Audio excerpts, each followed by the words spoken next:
آپ نے سنا ہوگا حضور نے سورہ رحمان کے بارے میں فرمایا ہے، سورۃ الرحمن عروس القرآن، یہ سورہ رحمان جو ہے یہ قرآن کی دلہن ہے۔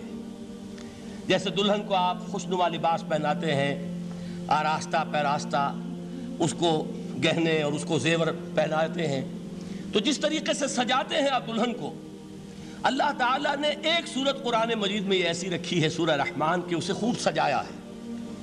اس میں الفاظ کا در و بست، اس کا اپنا ایک ڈیوائن میوزک ہے۔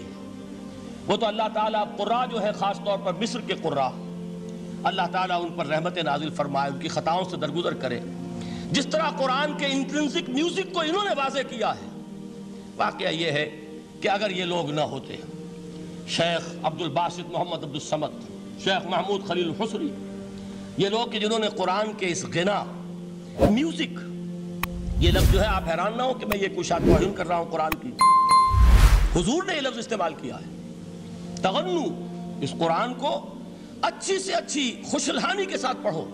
من لم یتغن بالقرآن فلیس منا، جو قرآن کو بہتر سے بہتر انداز میں، اچھی سے اچھی آواز میں، خوشلحانی کے ساتھ پڑھنے کی کوشش نہیں کرتا، وہ ہم میں سے نہیں ہے۔ بلکہ ایک مرتبہ حضور رات کے وقت آپ گشت پر تھے اپنے ساتھیوں کے حالات معلوم کرنے کے لیے۔ حضرت ابو موسیٰ اشعری رضی اللہ تعالیٰ عنہ ایک صحابی ہیں، ان کے گھر کے پاس سے گزر ہوا، وہ رات کو تہجد پڑھ رہے تھے، کھڑے ہوئے کیف کے عالم میں قرآن تلاوت کر رہے ہیں۔ حضور کو بہت پسند آئی ان کی قرات، کافی دیر تک وہاں کھڑے سنتے رہے۔ اب انہیں کیا پتا کون سن رہا ہے، بالکل اسی طرح سمجھ لیجئے ایک بات یاد آئی ہے، حضور فرماتے ہیں کہ جس طرح کان لگا کر اللہ قرآن کو سنتا ہے، کسی چیز کو نہیں سنتا۔ ہمیں نظر نہیں آتا نا، ہمیں معلوم نہیں ہے، ہم قرآن پڑھ رہے ہیں تو سننے والا کون ہے؟ سب سے زیادہ کان لگا کر خود اللہ۔ یہاں اس لیے مجھے یاد آیا کہ ابو موسیٰ اشعری کو کیا پتا تھا کہ کون سن رہا ہے، وہ اپنی کیفیت میں نماز میں تہجد میں قرآن کی تلاوت کر رہے تھے، اور ظاہر بات ہے ان کے گھر ایکڑوں میں بنے ہوئے نہیں تھے، ایک ایک کمرہ، ایک ایک کوئی حجرہ، ایسے ہی تو گھر تھے نا صحابہ کے، لہذا حضور پاس سے گزرے، آواز آئی، کافی دیر سنتے رہے۔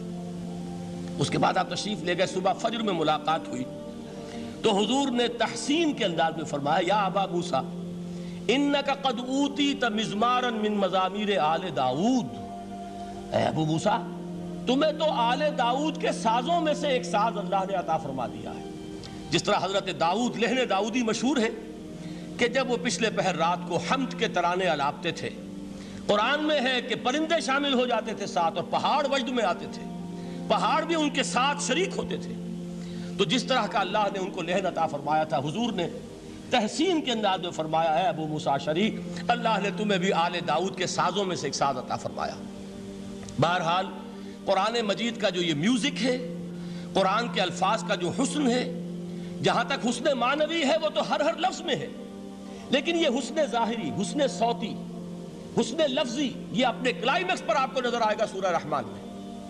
لیکن قرآن میں یہ سورت اس اعتبار سے بھی ممتاز ہے، اس کی 4 آیات پر ذرا توجہ کریں گے، عجیب حقائق سامنے آئیں گے۔ جہاں یہ قرآن مجید کے حسن صوت اور حسن لفظی کی معراج ہے، وہیں اس کی پہلی 4 آیات میں 4 چوٹی کی چیزوں کا ذکر ہے، سب سے اونچی چیزیں۔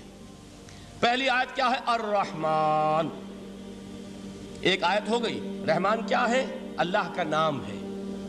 کبھی آپ نے غور کیا اللہ کے ناموں میں سب سے پیارا نام کون سا ہوگا؟ رحمان۔ کیوں؟ اس کا مادہ کیا ہے؟ رحمت۔ ہمیں سب سے بڑھ کر جس چیز کی ضرورت ہے وہ کیا ہے؟ رحمت خداوندی۔ نام اچھی طرح سن لیجئے اس حضور کے قول کو۔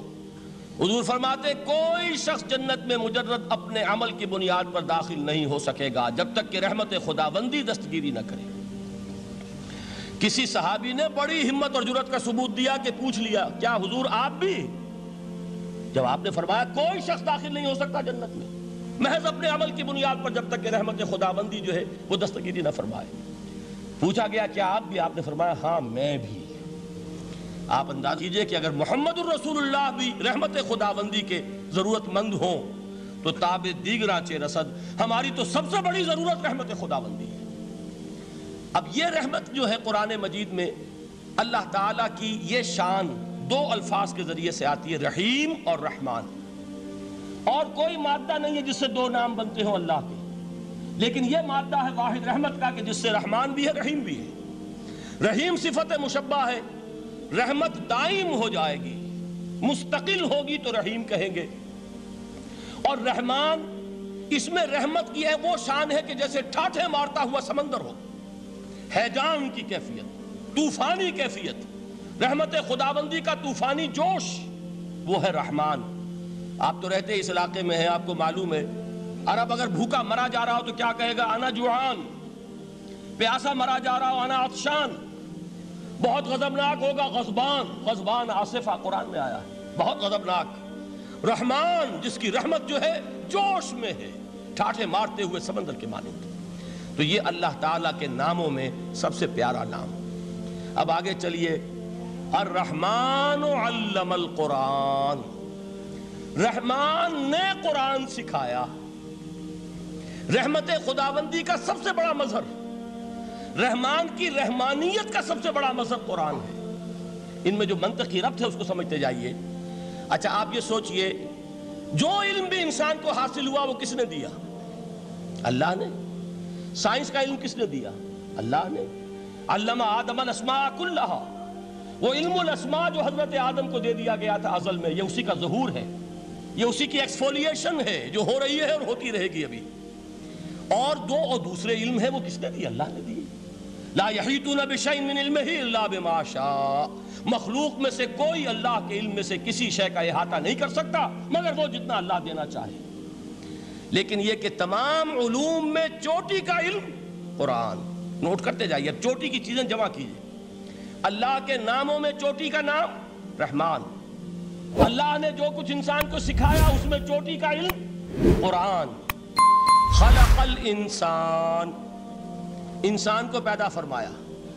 سوال یہ کہ حیوانات کو کس نے پیدا فرمایا؟ آسمان کس نے پیدا کیے؟ زمین کس نے پیدا کی؟ فرشتے کس نے پیدا کیے؟ کیا مطلب خلق الانسان؟ اس کی تمام مخلوقات میں اس کا کلائمیکس، اس کی تخلیق کی معراج، اس کے تخلیق کا نقطہ عروج انسان ہے۔ یہ ہے کہ جو مسجود ملائک بنا ہے۔ وَلَقَدْ كَرَّمْنَا بَنِي آدَمَ وَحَمَلْنَاهُمْ فِي الْبَرِّ وَالْبَحْرِ وَرَزَقْنَاهُمْ مِنَ الطَّيِّبَاتِ وَفَضَّلْنَاهُمْ عَلَى كَثِيرٍ مِّمَّنْ خَلَقْنَا تَفْضِيلًا۔